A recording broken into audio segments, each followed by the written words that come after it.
Australia danger ఆటగాడు Travis head కొంప మునిగేలా కనిపిస్తోంది. అతన్ని ఇండియన్ ప్రీమియర్ లీగ్ 2025 టోర్నమెంట్ నుంచి పూర్తిగా తొలగించాలని డిమాండ్ పెరుగుతుంది.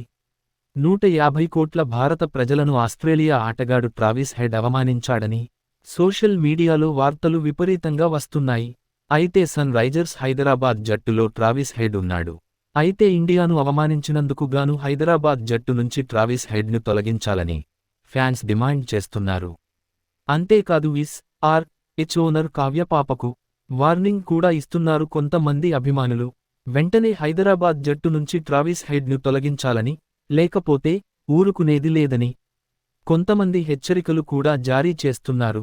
మొన్నటి మెగా వేలం సమయంలో దాదాపు 14 కోట్లు పెట్టి ట్రావిస్ హెడ్ను రిటైన్ చేసుకున్నారు హైదరాబాద్ ఓనర్ కావ్యపాప. 2024 ఐపీఎల్ టోర్నమెంటులో హెడ్ అత్యంత ప్రమాదకరంగా బ్యాటింగ్ చేశాడు. ఇండియన్ ప్రీమియర్ లీగ్ 2024 టోర్నమెంట్లో ట్రావిస్ హెడ్కు బౌలింగ్ చేయాలంటే బౌలర్లు భయపడిపోయేలా విరుచుకుపడ్డాడు. దీంతో అతన్ని మొన్నటి వేలంలో వదలకుండా అంటిపెట్టుకుంది హైదరాబాద్ జట్టు. అంతేకాదు 14 కోట్లు పెట్టి మరి రిటైన్ చేసుకోవడం జరిగింది.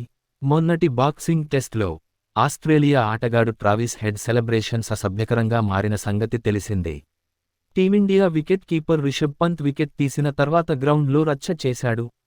ట్రావిస్ హెడ్ లెఫ్ట్ హ్యాండ్లో తన రైట్ పాయింట్ అవుట్ ఫింగర్ పెట్టి చాలా అసభ్యకరంగా బిహేవ్ చేశాడు హెడ్. అయితే దీనిపై టీమిండియా మాజీ క్రికెటర్లు అందరూ స్పందిస్తున్నారు. వెంటనే ట్రావిస్ హెడ్ పై అంతర్జాతీయ క్రికెట్ కౌన్సిల్ ఐసీసీ చర్యలు తీసుకోవాలని డిమాండ్ చేస్తున్నారు. భారతదేశాన్ని అవమానించాడని, అలాంటి వ్యక్తి క్రికెట్ ఆడకుండా చేయాలని కూడా కొంతమంది అంటున్నారు. ముఖ్యంగా టీమిండియా మాజీ క్రికెటర్ నవజ్యోత్ సింగ్ సిద్ధు సంచలన వ్యాఖ్యలు కూడా చేశారు. Team India wicket keeper Rishabh Pant ఒక్కడినే అవమానించలేదు, భారతీయులను అవమానించాడు అంటూ ట్రావిస్ హెడ్ పై మండిపడ్డారు. అలాంటి ట్రావిస్ హెడ్ పై వేటు వేయాలని అంతర్జాతీయ క్రికెట్ కౌన్సిల్ ఐసీసీకు ఫిర్యాదు చేశాడు టీమిండియా మాజీ క్రికెటర్ నవజ్యోత్ సింగ్ సిద్ధు.